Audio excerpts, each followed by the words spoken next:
పిత్రార్జిత ఆస్తి ఈ పదం వినగానే చాలామందికి బోలెడన్ని ప్రశ్నలొస్తాయి. అసలు నా హక్కులేంటి, వాటినే క్లెయిమ్ చేసుకోవడమెలా? రండి, ఈరోజు ఈ ప్రశ్నలన్నింటికీ సమాధానాలు వెతుకుదాం. హిందూ చట్టం ప్రకారం పిత్రార్జిత ఆస్తిపై మన హక్కులేంటో అర్థం చేసుకోవడమే కాదు, వాటిని ఎలా క్లెయిమ్ చేయాలో కూడా స్టెప్ బై స్టెప్ చాలా స్పష్టంగా ఈ విశ్లేషణలో చూద్దాం. ఈ మొత్తం విషయాన్ని మనం 5 భాగాలుగా చూద్దాం. ఫస్ట్, పిత్రార్జిత ఆస్తి అంటే ఏంటో బేసిక్స్ తెలుసుకుందాం. ఆ తర్వాత ఈ హక్కుల విషయంలో వచ్చిన ఓ పెద్ద విప్లవం గురించి మాట్లాడుకుందాం. నెక్స్ట్, ఆస్తిని క్లెయిమ్ చేయడానికి ఒక ప్రాక్టికల్ చెక్ లిస్ట్ చూస్తాం. ఒకవేళ ఏవైనా గొడవలు వస్తే ఏం చేయాలో చూసి ఫైనల్గా చట్టం ముందు అందరూ సమానమే అనే కీలకమైన పాయింట్తో ముగిద్దాం. సో ఇదొక క్లియర్ రోడ్ మ్యాప్ అనమాట. రైట్, మొదటి విభాగానికి వచ్చేద్దాం. ఏదైనా ఒక క్లెయిమ్ ముందుకు వెళ్లాలంటే దాని పునాది చాలా బలంగా ఉండాలి. ఆ పునాదే అసలు పిత్రార్జిత ఆస్తి అంటే ఏంటి అనే స్పష్టత. మరి ఆలస్యం దేనికి? దాని అర్థమేంటో ఇప్పుడు చూసేద్దాం. సింపుల్గా చెప్పాలంటే పిత్రార్జిత ఆస్తి అంటే ముత్తాత, తాత, తండ్రి ఇలా 3 తరాల నుంచి బ్రేక్ లేకుండా వారసత్వంగా వస్తున్న ఆస్తి. ఇక్కడున్న అసలు విషయమేంటంటే ఈ ఆస్తిపై హక్కు అనేది ఎవరో మనకి ఇస్తే వచ్చేది కాదు, అది పుట్టుకతోనే వచ్చేస్తుంది. అంటే ముత్తాతకు ఆస్తి ఉంటే ఆ వారసత్వ గొలుసులో ఉన్న మనందరికీ దానిపై హక్కుంటుంది. ఈ ఒక్క పాయింట్ గుర్తుంచుకుంటే చాలు. ఓకే, ఆస్తి పుట్టుకతో వస్తుంది, బావుంది. కాని ఇక్కడ ఒక పెద్ద ప్రశ్న ఉంది. ఇంతకీ ఈ ఆస్తిపై చట్టపరంగా హక్కు ఎవరికుంటుంది? ఒకప్పుడు ఈ ప్రశ్నకు సమాధానం వేరేలా ఉండేది. కాని కాలంతో పాటు ఆ సమాధానం ఎంతలా మారిపోయిందంటే అదొక విప్లవమనే చెప్పాలి. ఆ మార్పేంటో ఇప్పుడు చూద్దాం. ఇప్పుడు మనం వారసత్వ చట్టాల ప్రయాణాన్ని చూద్దాం. ఇది కేవలం కొన్ని చట్ట సవరణల కథ కాదు, సమానత్వం కోసం జరిగిన ఒక పెద్ద పోరాటం. ఆస్తి హక్కుల విషయంలో వచ్చిన ఈ మార్పులు ఎన్నో జీవితాలను మార్చేశాయి. మరి ఆ కీలకమైన మార్పులేంటో ఇప్పుడు చూద్దాం. ఈ టైంలైన్ చూడండి, చాలా క్లియర్గా ఉంటుంది. 2005 కన్నా ముందు పిత్రార్జిత ఆస్తిపై హక్కులన్నీ దాదాపుగా మగవాళ్లకే. కాని 2005లో హిందూ వారసత్వ చట్టానికి చేసిన సవరణతో సీన్ మొత్తం మారిపోయింది.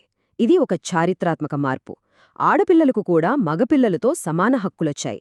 ఇక 2020లో సుప్రీంకోర్టిచ్చిన తీర్పుతో ఉన్న అనుమానాలన్నీ తీరిపోయాయి. 2005లో తండ్రి బ్రతికి ఉన్నారా లేదా అన్న దానితో సంబంధం లేకుండా కూతుళ్లకు హక్కుంటుందని కోర్టు తేల్చి చెప్పేసింది. దీంతో వాళ్ల హక్కులు ఇంకా బలంగా మారాయి. 2005కు ముందు, ఆ తర్వాత పరిస్థితి ఎంతగా మారిపోయిందో ఈ స్లైడ్లో స్పష్టంగా తెలుస్తుంది. ఈ మార్పు ఎంత విప్లవాత్మకమైనదో చూడండి. ముఖ్యంగా సహదాయకులు లేదా కోపార్సనర్ అనే పదం. దీని అర్థం కేవలం ఆస్తిలో వాటా ఉండటమే కాదు, అవసరమైతే ఆ ఆస్తిని పంచమని కోర్టులో అడిగే హక్కు కూడా ఉండటం. ఒకప్పుడు ఈ హక్కు కొడుగులకు మాత్రమే ఉండేది, కాని ఇప్పుడు కూతుర్లక్కూడా ఆ హక్కుంది. అంతేకాదు, పెళ్లైనా కూడా ఈ హక్కు పోదు. సరే, ఇప్పటిదాకా మనం చట్టాల గురించి, థియరీ గురించి మాట్లాడుకున్నాం. ఇప్పుడు అసలు విషయానికొద్దాం. ప్రాక్టికల్గా ఏం చేయాలి? ఒకరి హక్కుని ఎలా క్లెయిమ్ చేయాలి? ఒక కేస్ని ఎలా సిద్ధం చేసుకోవాలి? ఈ సెక్షన్ ఒక ప్రాక్టికల్ చెక్లిస్ట్ లాగా ఉపయోగపడుతుంది. క్లెయిమ్ వేయడానికి మొదటి అడుగులేంటో ఇప్పుడు చూద్దాం. ఒక బలమైన క్లెయిమ్ తయారు చెయ్యాలంటే ఈ 3 దశలు ఒక పద్ధతి ప్రకారం ఫాలో అవ్వాలి.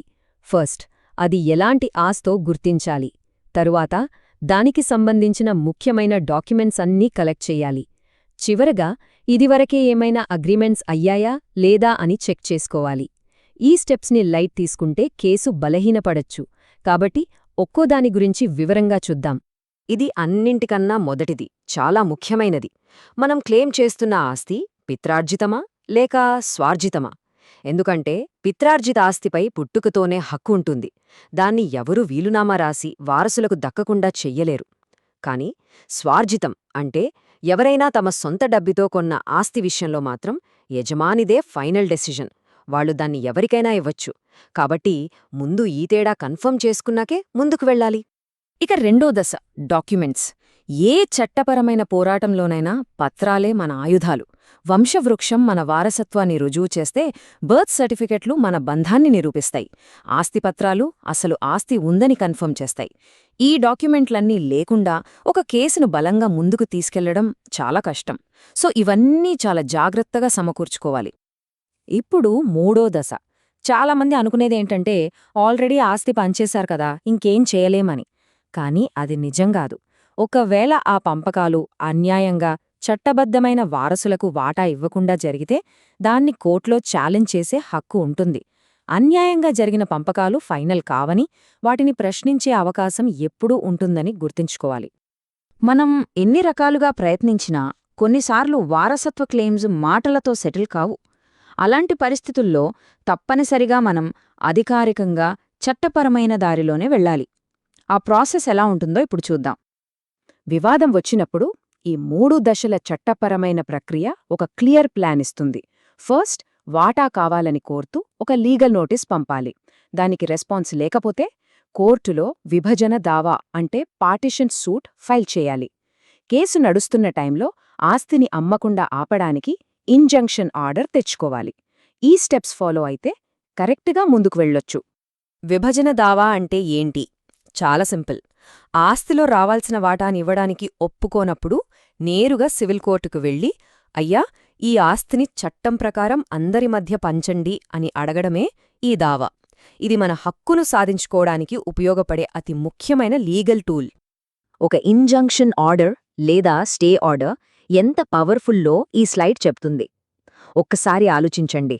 మనం కోర్టులో కేస్ ఫైట్ చేస్తుంటే అవతలివాళ్లు ఆస్తిని వేరేవాళ్లకమ్మేస్తే మన పోరాటమంతా వేస్ట్ అవుతుంది. అందుకే ఈ ఇంజంక్షన్ కేసు తేలేంతవరకు ఆస్తిని ఎవరూ అమ్మడానికి, బదిలీ చేయడానికి వీల్లేకుండా ఇది అడ్డుకుంటుంది. ఇది మన వాటాను కాపాడే ఒక రక్షణ కవచం లాంటిది అన్నమాట. ఇప్పుడు మనం ముగింపు దశకొచ్చేశాం. ఇప్పటివరకు మనం నిర్వచనాలు, చట్టాలు, ప్రాసెస్ గురించి చాలా మాట్లాడుకున్నాం. కానీ ఈ విశ్లేషణ మొత్తానికి గుండెకాయలాంటి ఒకే ఒక్క సూత్రముంది. అదే చట్టం ముందు అందరూ సమానమే. ఈ ఒక్క వాక్యం ప్రస్తుత వారసత్వ చట్టాల సారాంశాన్ని చెబుతుంది. కూతురైనా, కొడుకు అయినా చట్టం దృష్టిలో ఇద్దరూ సమానమే. అక్కడ లింగభేదానికి తావులేదు. ఈ ఒక్క వాక్యం వెనుక దశాబ్దాల పోరాటముంది. ఈ ముగింపు ఆలోచన అందరం గుర్తుంచుకోవాలి. చట్టాలు మనకు హక్కులని ఇస్తాయి, నిజమే. కాని వాటి గురించి తెలుసుకోవడం, వాటికోసం నిలబడటం మన బాధ్యత. హక్కులు ఉన్నాయని తెలియడం ఒక ఎత్తైతే వాటిని కాపాడుకోవడం మరో ఎత్తు. ఇది అందరికీ ఒక రిమైండర్. చట్టం న్యాయం వైపు వెళ్లడానికి ఒక దారిని చూపిస్తుంది. కాని ఆ దారిలో నడిచి గమ్యం చేరడం ఎప్పుడూ సులువు కాదు. అందుకే చట్టం ఒక మార్గాన్ని అందిస్తుంది, కాని అది న్యాయానికి గ్యారంటీ ఇస్తుందా అనే ఈ ఆలోచింపజేసే ప్రశ్నతో ఈ విశ్లేషణను ముగిద్దాం. దీని గురించి ఆలోచించండి.